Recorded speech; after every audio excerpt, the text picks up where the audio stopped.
Thermodynamics lecture series का ये lecture 10 है।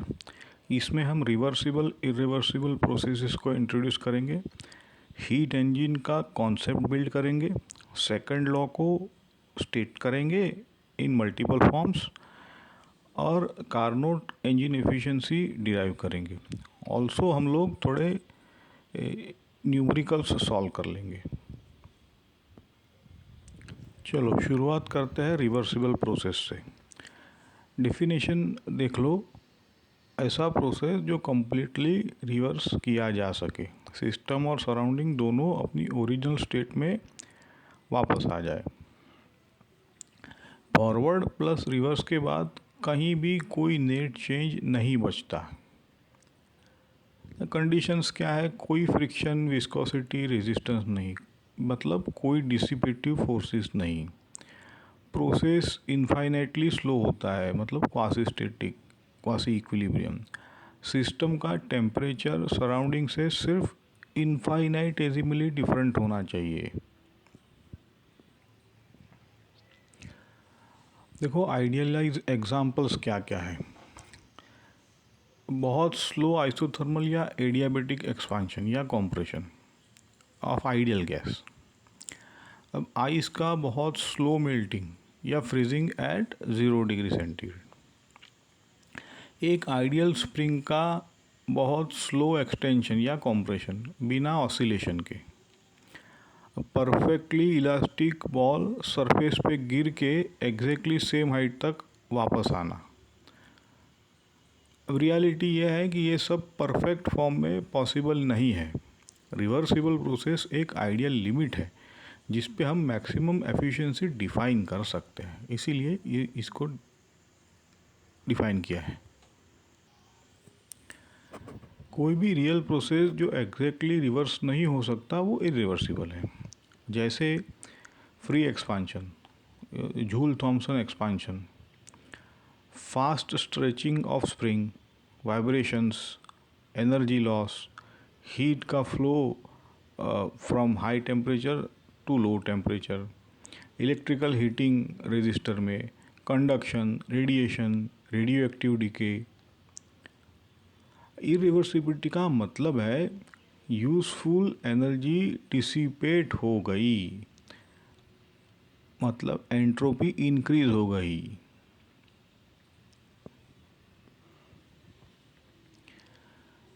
अब हीट इंजन देखो, डिवाइस जो हीट को मैकेनिकल वर्क में कन्वर्ट करता है। इसके एसेंशियल पार्ट होते हैं source, high temperature reservoir, large thermal capacity. Sink होता है लो टेम्परेचर रिजर्वायर। एक वर्किंग सिस्टम होता है जैसे स्टीम, पेट्रोल एंड एयर या आइडियल गैस। एक कंप्लीट साइकिल में वर्किंग सब्सटेंस सोर्स से हीट लेता है, सराउंडिंग पे वर्क करता है और सिंक को हीट के वापस इनिशियल स्टेट में आ जाता है। मतलब हीट सिंक को दे देता है और वापस इनिशियल स्टेट में आ जाता है।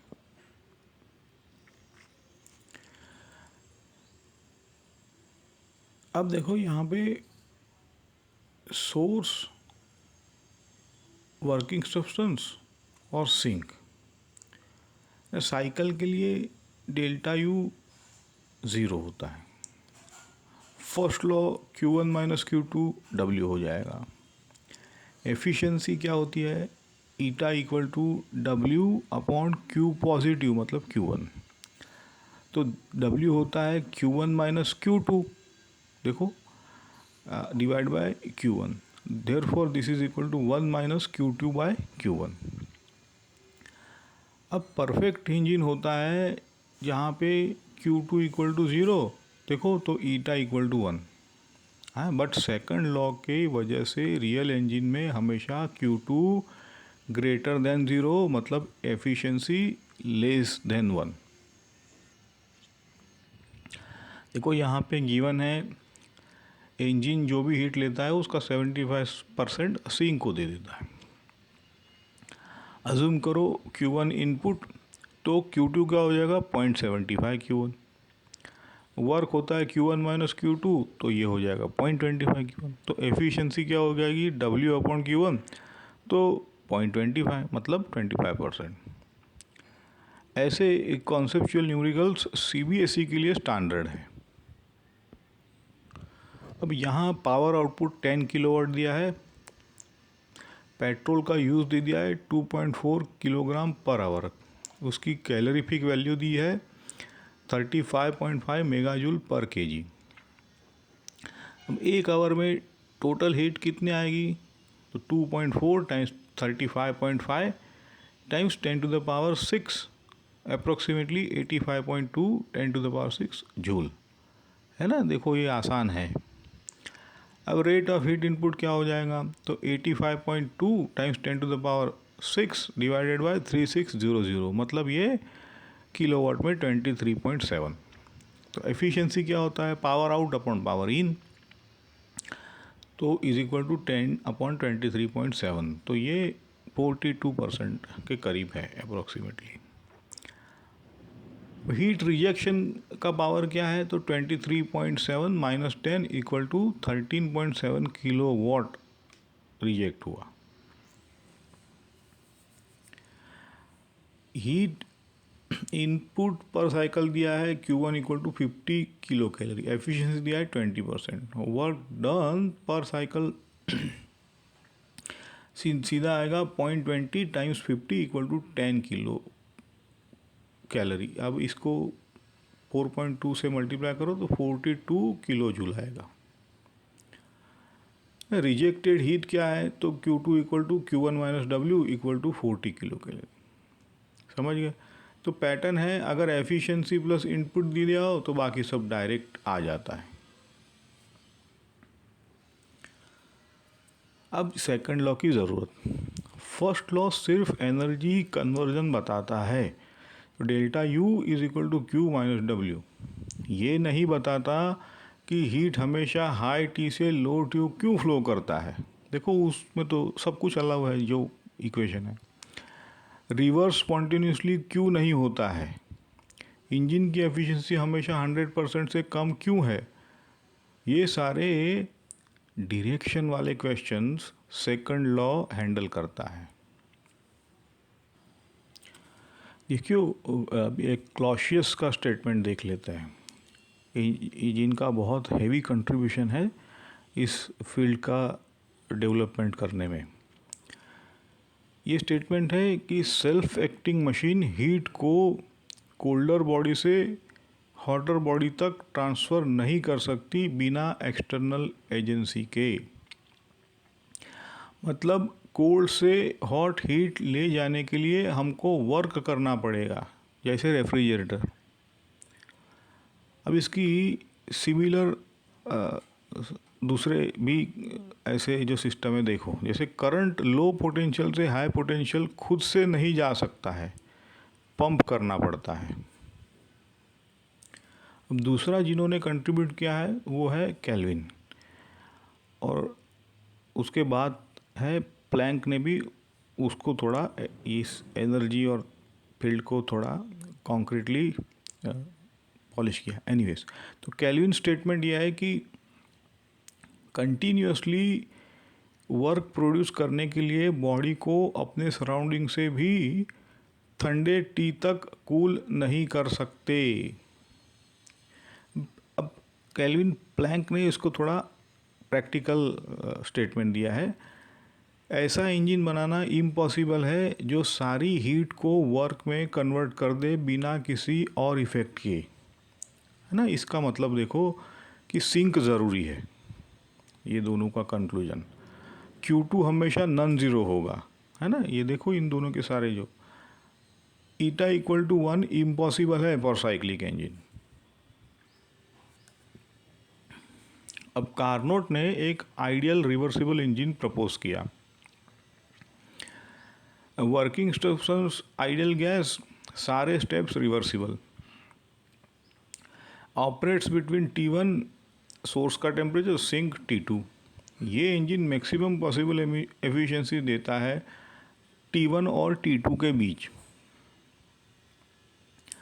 अब ये कार्नोट साइकिल का बेसिक क्या होता है, तो ABCD अगर ले ले तो A to B में आइसोथर्मल एक्सपांशन करवाओ T1 मतलब, और हीट Q1 एब्सॉर्ब। फिर B to C में एडियाबेटिक एक्सपांशन करवाओ जहाँ पे टेम्परेचर T1 से T2 ड्रॉप हो जाएगा। C to D में आइसोथर्मल कॉम्प्रेशन करवाओ एट टेम्परेचर T2 जहाँ पे Q2 हीट रिजेक्ट हो जाएगी। अब D2A में वापस एडियाबेटिक कॉम्प्रेशन करवाओ जहाँ पे टेम्परेचर T2 से T1 चला जाएगा, इंक्रीज होगा, है ना, एडियाबेटिक कॉम्प्रेशन है। देखो तो PV डायग्राम पे एक लूप बनता है और एरिया होता है वर्क पर साइकिल। अब देखो कॉन्सेप्चुअली हम ये कह सकते हैं कि आइसोथर्मल एक्सपांशन में क्या होगा, W1 equal to Q1 is equal to RT1 log of V2/V1, ठीक है।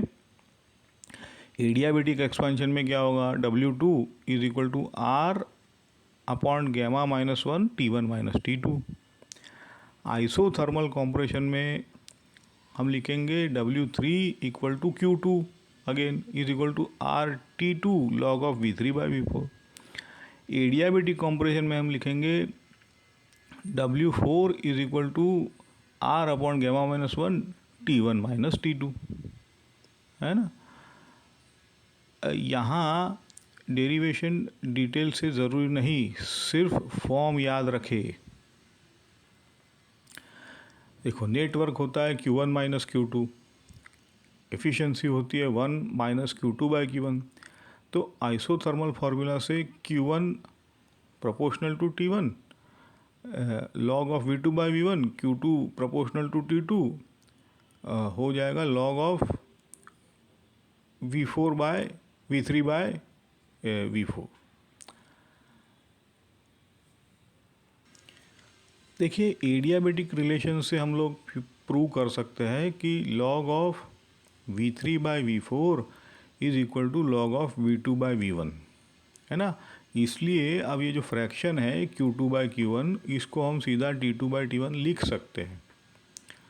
तो कार्नोट एफिशिएंसी अपनी आएगी 1 - Q2/Q1 is equal to 1 - fraction T2/T1। Important यहाँ पे ये है कि ये रिज़ल्ट सिर्फ T1 और T2 पर डिपेंड करता है, वर्किंग सब्सटेंस पर नहीं। कार्नोट का थियरम ये कहता है कि कोई भी इंजन जो सेम T1 और T2 के बीच काम करता है कार्नोट इंजन से ज़्यादा एफिशिएंट नहीं हो सकता।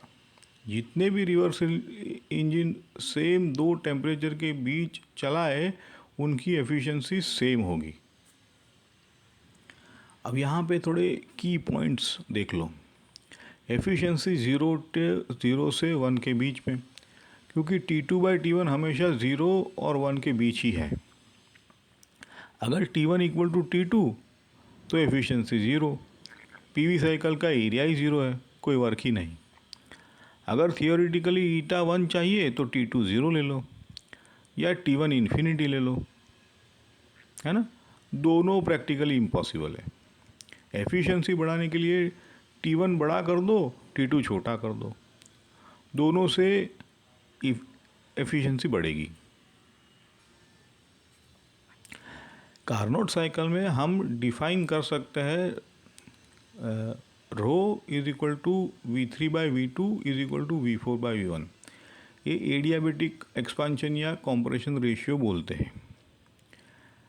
एडियाबेटिक रिलेशन देखो क्या है, TV⁻⁻1 इक्वल टू कॉन्स्टेंट।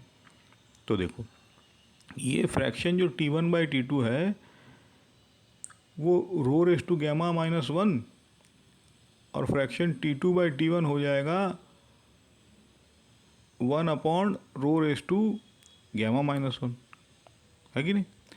इसको कार्नोट एफिशिएंसी में पुट करते हैं तो देखो eta equal to 1 - T2/T1 is equal to 1 - 1 upon ρ⁻1 है। देखो तो ये जेई न्यूमेरिकल्स में जब दिया हो तो ये फॉर्म बहुत काम आता है।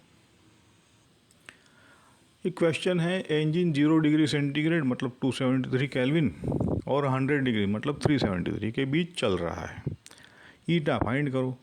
सीधा है, temperature T2 is equal to 273, sink है, 373 सोर्स हो गया, तो एफिशिएंसी इक्वल टू 1 माइनस 273/373, तो ये तो 0.268 हो गया, मतलब 26.8%। So even ideal Carnot engine, और ये इस आइस और स्टीम के लिमिट के बीच 27 से ज़्यादा एफिशिएंसी नहीं हो सकता है। देखो यहाँ दिया है सिंक 27 डिग्री मतलब 300 केल्विन, इनिशियल एफिशिएंसी 40 दिया है। पहला इनिशियल सोर्स टेम्परेचर निकाल लेते हैं, 0.4 इक्वल टू 1 माइनस T2/T1 करो तो T2/T1 0.6 आएगा, इससे T1 निकल के आएगा 300/0.6 इज इक्वल टू 500 केल्विन। अब एफिशिएंसी 50% चाहिए, है ना, क्योंकि 10% बढ़ानी है, तो 0.5 equal to 1 minus 300/T1, T1 prime बोल दो, तो 300/T1 प्राइम इक्वल टू 0.5, तो T1 प्राइम आ जाएगा 600 केल्विन। तो रिक्वायर्ड इंक्रीज कितना हुआ, देखो 100 केल्विन, 600 माइनस 500। अब ये एफिशिएंसी 10% बढ़ाने के लिए सोर्स टेम्परेचर में काफ़ी बड़ा जंप चाहिए, यही पॉइंट है इसका। तो यहाँ पे एडियाबेटिक रेशियो दिया है, Carnot engine with mono atomic gas, rho दिया है V3/V2 equal to 2। Mono atomic gas है मतलब गैमा 5/3, तो गैमा -1 2/3। एफिशिएंसी फार्मूला सीधे जाते हैं, eta equal to 1 minus 1 by rho gamma -1, ये is equal to 1 minus 1/2 raise to 2/3। अब इसकी अप्रोक्सीमेट वैल्यू 1/2 का पावर 2/3 मतलब 0.63, तो एफिशिएंसी अप्रोक्सीमेटली 1 माइनस 0.63 तो 37% मिलेगी। अब एक इंजन है जो 427 degree centigrade 27 degree centigrade output दिया है 1 किलोवाट,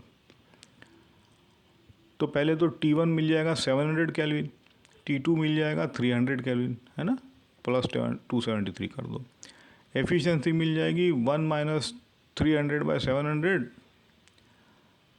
विच इज़ अप्रोक्सीमेटली 4/7, तो 0.571। अब एफिशिएंसी होती है W/Q1, तो Q1 is equal to W into efficiency, तो ये हो जाएगा 1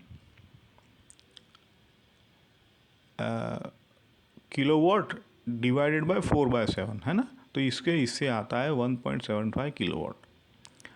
मतलब इंजन को 1.7 किलो जूल पर सेकंड हीट एब्सॉर्ब करनी पड़ेगी 1 किलोवाट वर्क निकालने के लिए।